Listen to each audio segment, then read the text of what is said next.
আসসালামু আলাইকুম। আশা করি সবাই ভালো আছেন। আজকে চলে আসলাম বৃদান 111 ফিল্ডে। এই ফিল্ডের মাঝখানের কিছু অংশ হলুদ রং ধারণ করছে।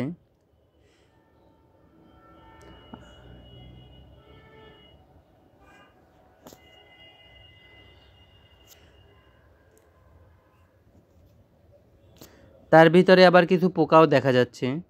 এই যে দেখুন, ধানের শীষ বের হচ্ছে আর কি। বৃদান 111 এটি অবমুক্ত হয় 2022 সালে।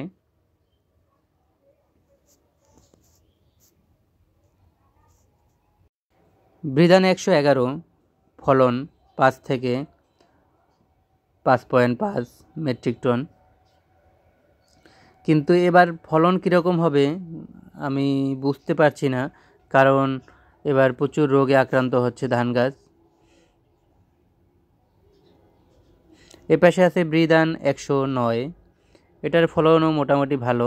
তবে আমি এবার দেখলাম অনেকগুলা ভ্যারাইটির রোগ আক্রান্ত হয়েছে।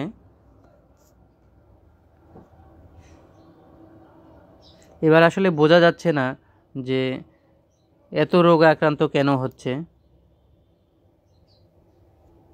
নিত্য নতুন কৃষি রিলেটেড ভিডিও পেতে চ্যানেলটি সাবস্ক্রাইব করে পাশে থাকবেন। আজকের মতো বিদায় নিচ্ছি। আল্লাহ হাফেজ।